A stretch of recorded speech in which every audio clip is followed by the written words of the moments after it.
welcome back to my channel. And today's video is going to be YA contemporary recommendations. As you guys know, contemporary is my favorite genre, and I feel that since I have read a lot of books within that genre, I thought it would be a good idea to recommend some of my favorites to you guys, especially those who are non-contemporary readers, because I think these particular books that I'm going to talk about are phenomenal, and I think everybody should read them, and they serve such a great purpose, and they're not the same old recycled contemporary plot that we all know and sometimes love. So I wanted to show you guys just a few different contemporary books that I think are going to fit the interests of many other people that maybe don't read contemporary. So I don't want to make this too long. I kind of just want to jump right into it. The first book I have here to recommend is The Sun Is Also a Star by Nicola Yoon. This follows two teenagers, Natasha and Daniel. Natasha and her family are unfortunately about to be deported back to Jamaica, and Daniel is dealing with the expectations of living in a Korean American family. They meet one day on the street in the middle of New York City. I think the love story between Natasha and Daniel is very fresh. It's very new. It's not something that I have seen recycled, even though we have seen like the love at first sight trope before. It's completely different from that because it is so heartwarming and it's very realistic. Natasha walks into this relationship and she's very reluctant because she's like, I'm about to be deported. There's no way any of this can happen. And Daniel's very optimistic, risk taker, very brutally honest, and it's just such a beautifully crafted, well-written novel. It is so eloquent in the way it writes the love story of Natasha and Daniel. And one of the other things I really enjoyed about this novel was that it's dual perspective. It's told between Natasha and Daniel's perspectives, but we also get the perspectives of people around them and how their love affected their life in that moment. So it's really beautiful. I definitely recommend this. It's also a movie, so if you like the book and you want to see the movie, you should do that as well. But I definitely recommend this, especially for non-contemporary readers, so I would definitely recommend giving this one a chance. The second book I have here is one of my favorite books of all time, and that is Eliza and Her Monsters by Francesca Zappia. This book follows a teenage girl named Eliza who is the creator of a webcomic called Monstrous Sea, and she is anonymous online because she has very bad social anxiety that makes it very difficult for her to go out and have relationships with other people. When she gets to school, she meets a new boy and finds out that he is the most popular fanfiction writer of her webcomic, but he does not know that Eliza is the creator of said webcomic. And the story kind of takes off from there. It is so beautiful. It is so heartbreaking in the sense that you really watch Eliza really try to push herself out of her shell to kind of pursue some sort of friendship or relationship with the new boy Wallace, and it is just so beautiful and so heartbreaking to watch at the same time.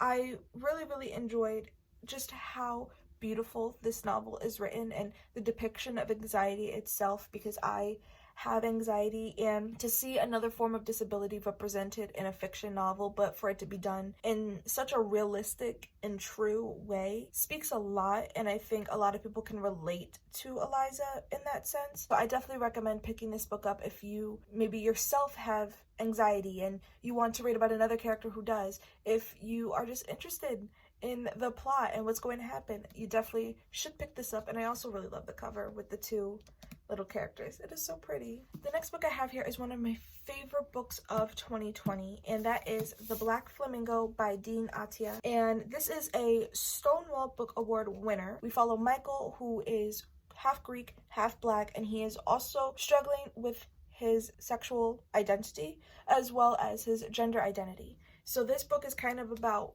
him learning how to be confident, learning to live within himself, and to learn more about not only his cultural identity, but also about the world of drag and how he really does find who he wants to be when he is in drag, and he calls himself the Black Flamingo.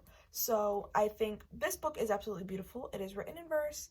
It is gorgeous. I have tabbed so many pages of it because it is just so beautiful, and it's just absolutely amazing. And the dust jacket, beautiful. It has like all of these flamingos on it. So if you're looking for a book that has LGBTQ plus themes, this is the one for you. If you're looking for a book that has BIPOC representation in the main characters, this one is definitely for you. I highly recommend picking up this book. It is absolutely stunning. The next book I have here is by an author that I mentioned in my favorite authors video a while back, and that is Clap When You Land by Elizabeth Acevedo. So this book follows two characters. One lives in New York City, the other lives in Dominican Republic, and they both share the same father, and they find out that they are related when their father dies in a plane crash on the way to Dominican Republic.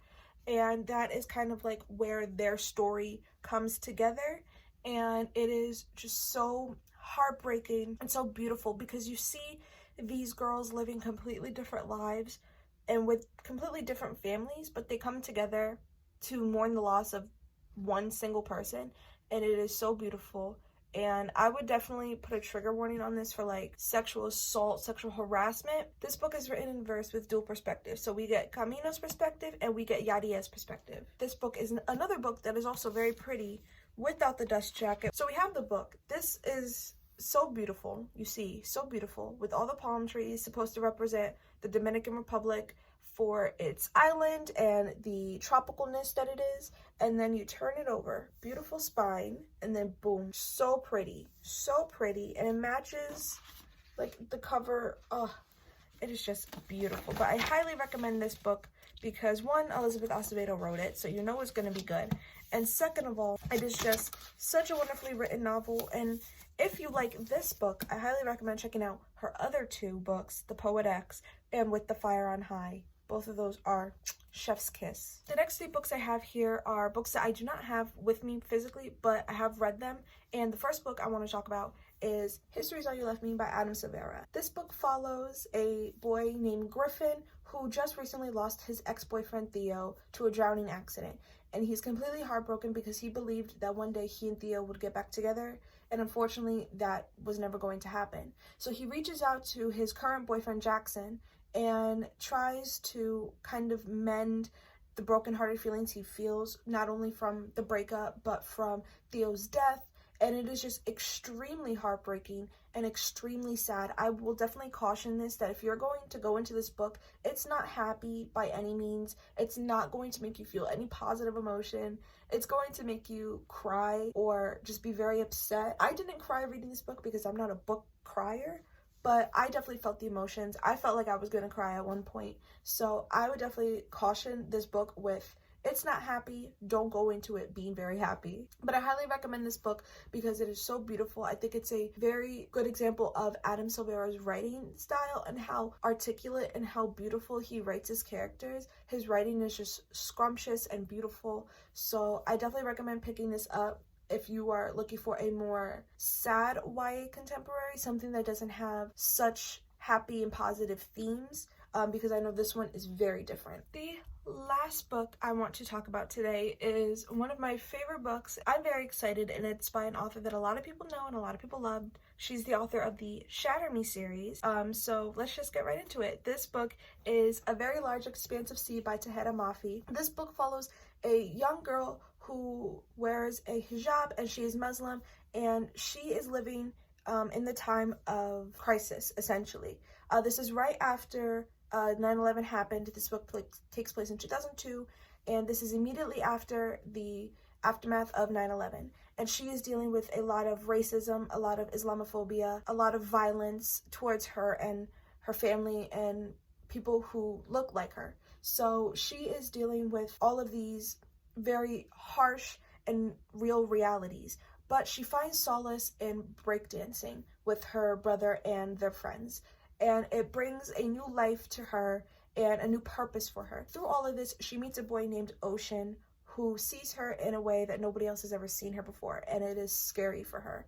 So it's very much a raw and real book. It depicts very real emotions. It's going through such a hard time in our nation's history, as well as the history of Middle Eastern people as well, because they were persecuted and assaulted and basically convicted in the public eye of being terrorists, all because of the act of a few singular people.